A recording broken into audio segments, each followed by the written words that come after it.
Section 7.3 is volumes by cylindrical shells. So again, we're going to look at calculating the volumes of solids of rotation. And this volume by cylindrical shells will only work for finding the volumes of solids of rotation. So it's an alternative method to the washer or the annulus method from 7.2. So again, we consider a curve y equals f of x in the plane. And we're going to rotate that curve around, looks like the y-axis in this case, or the vertical axis. We're going to form a solid with this shape on top. We'll have these circular sort of sections of it once it rotates around that y-axis. And in order to get an idea of what the volume or what the solid's going to be, we look at this cross section that we've got drawn in right here. So we take a point x, y on the curve, and we'll realize that this y value is going to represent the height of this approximating rectangle of the curve. So now we focus on this as an approximating rectangle of this curve.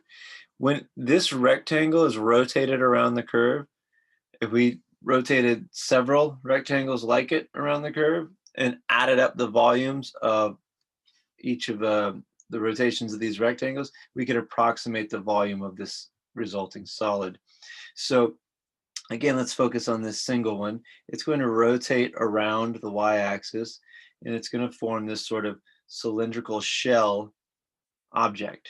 Right? It has some thickness here, outside to inside, and with that, we can calculate the volume of that particular shell and then add that up for all the other rectangular strips that could be rotated around as well. Now, of course, ultimately we'll take the limit and have an integral involved. But let's have a look. This rectangular strip is more or less represented by this rectangular solid down here. We see this corresponding point x, y, and it's been exaggerated in the drawing to make viewing it a little bit easier.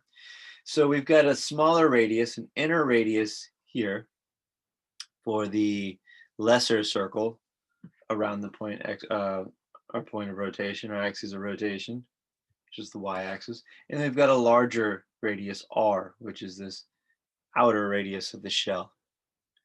Okay, and ultimately this is really just two cylinders. There's an inner cylinder here, and then there's an outer cylinder containing it. So if we want the volume of these two cylinders, we just need to find the volume of the largest cylinder minus the volume of the inner cylinder, and that gives us the volume of the cylindrical shell. Well, the volume of the outer cylinder with radius capital R is 2 pi r squared h. So 2 pi r squared h is the volume of the whole thing. Well, we need to subtract the volume of the inner cylinder because this is a hollow shell, right? So we've got 2 pi lowercase r squared h. So that gives us the smaller cylinders or cylindrical shells volume as well. And then overall, the volume of this particular cylindrical shell is given by this formula here. Now, let's start to see it in terms of our function for just a moment. Remember that our height is the y value. It's the height of this rectangle. So y is equal to f of x. So height is replaced by f of x. So this will show up in our integral formula later on. So we represent height with our function f of x, the y value. And now we'll let x be this point out here, the outer portion of the cylindrical shell. And then we'll let a be the inner, the left side of this rectangular strip, the one that's closer to our rotational axis. And that'll replace capital R squared and lowercase r squared as follows. So we start to see this in terms of x values. Now, that's just a temporary look right here. We're going to change those variables in just a moment. They're going to become delta x and or dx ultimately in the limit, and then this x bar or just x in the limit. So we'll work with this expression for just a moment. We can factor that difference as squares, r squared minus little r squared, and we see that happening on this page. The outer volume minus the inner volume is that overall volume that we've been looking at on the previous page. So really that's V from the previous page. And we have r squared minus little r squared once we factor out pi and h here.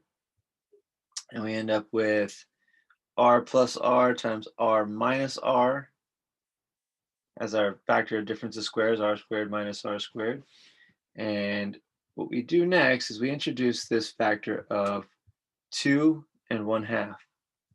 So those two would cancel out and give us the line above. We want that 2 that's sitting right here to stay where it is, because what this is doing is this is taking, it's literally the mean of the two radii, the outer radius and the inner radius, which puts us at the center point in our cylindrical shell.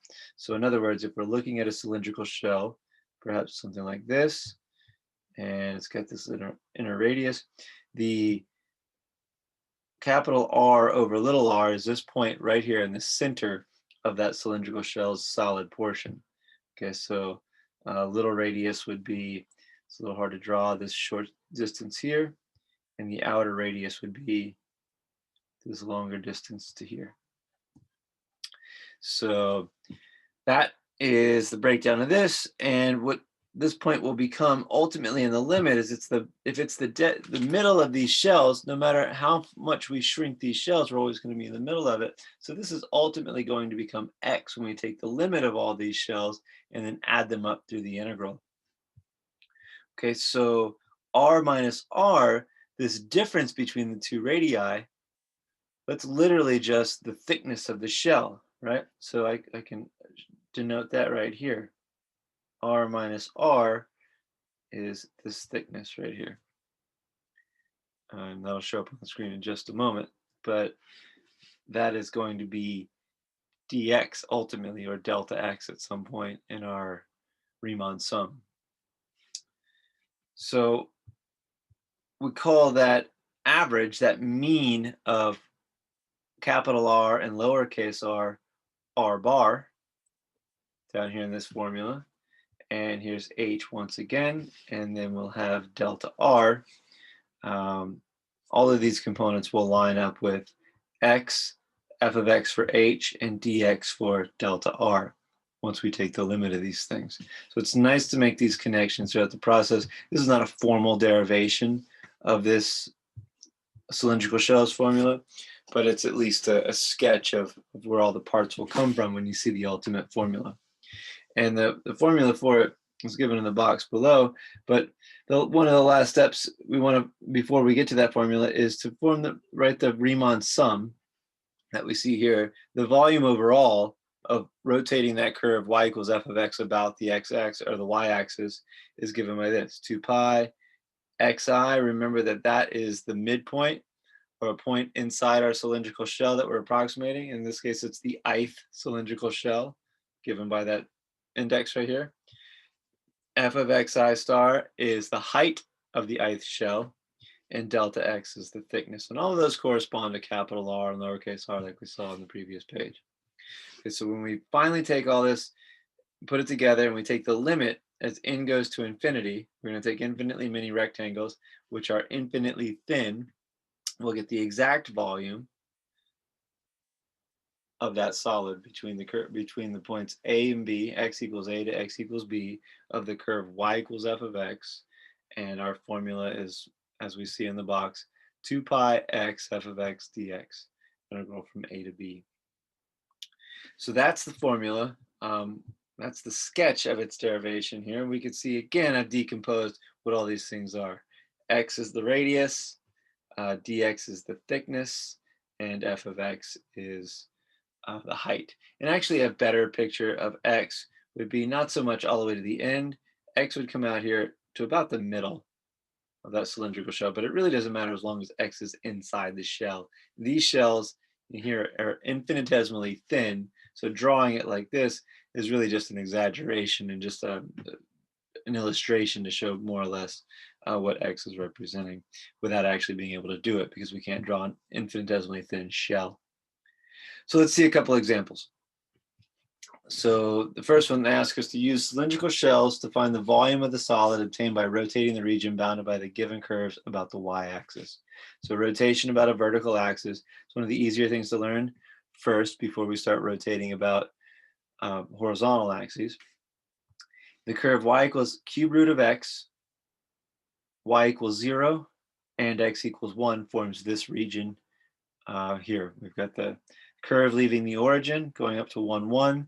Then we've got the horizontal line on the x-axis from 0 to 1. And then we've got the vertical line of x equals 1 connecting that. So within this region, we're going to rotate this region about the y-axis, forming a solid that we're going to find the volume of. So it's always nice to draw an approximating strip. What we used to do in 7.2, what we could still do, is we could draw this strip highlighted here, and that would form an annulus or a disk, right? And then we could find the volume or the cross-sectional area and go about everything we did in 7.2. Now, instead of drawing it that way, in cylindrical shells, we draw this strip perpendicularly. Okay, and we know that when we rotate this strip around this y-axis, it's going to form this cylindrical shell. Okay, so this strip helps us set up the integral in general. So x, y is a point right here. We know that they're related through this relationship. Y is x to the 1/3. We're going to go from 0 to 1. So 0 to 1 will be our limits of integration. Remember, the formula is 2 pi f of x dx. So then filling everything in, x is just x, f of x is x to the 1/3, and that's that. We have just formed our integral that'll calculate this volume. This is a power rule, straightforward integral to calculate. When we're done, we should arrive at the constant we see below, 6 pi over 7.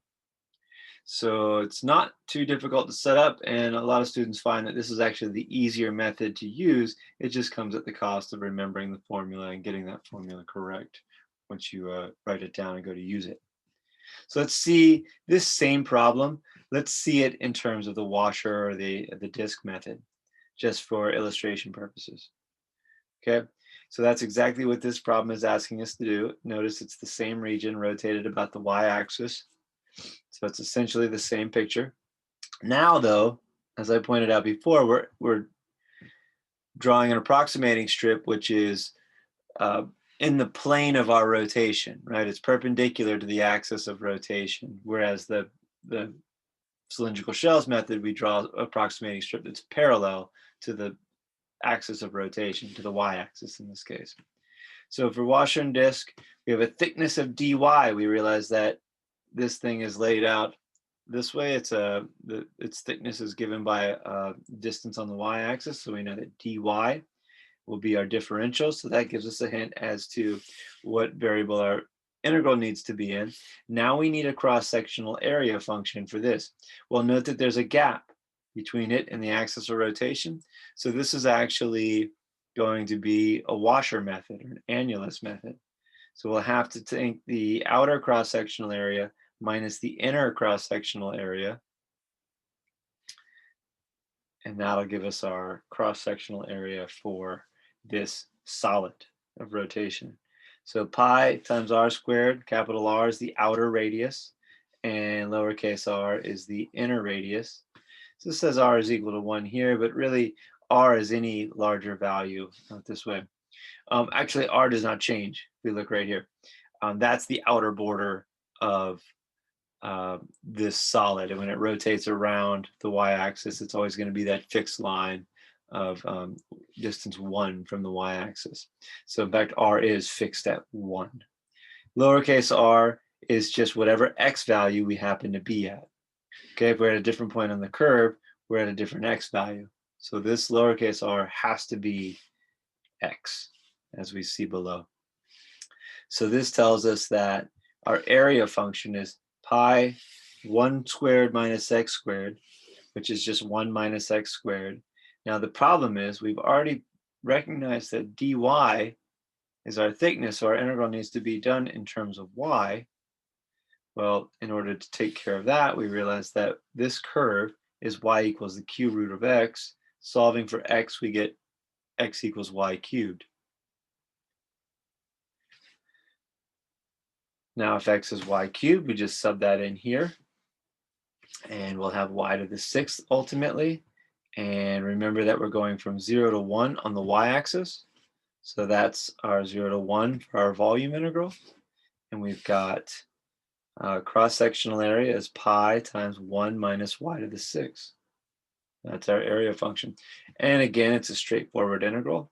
And we arrive at, luckily, the same answer that we had in the previous problem, 6 pi over 7.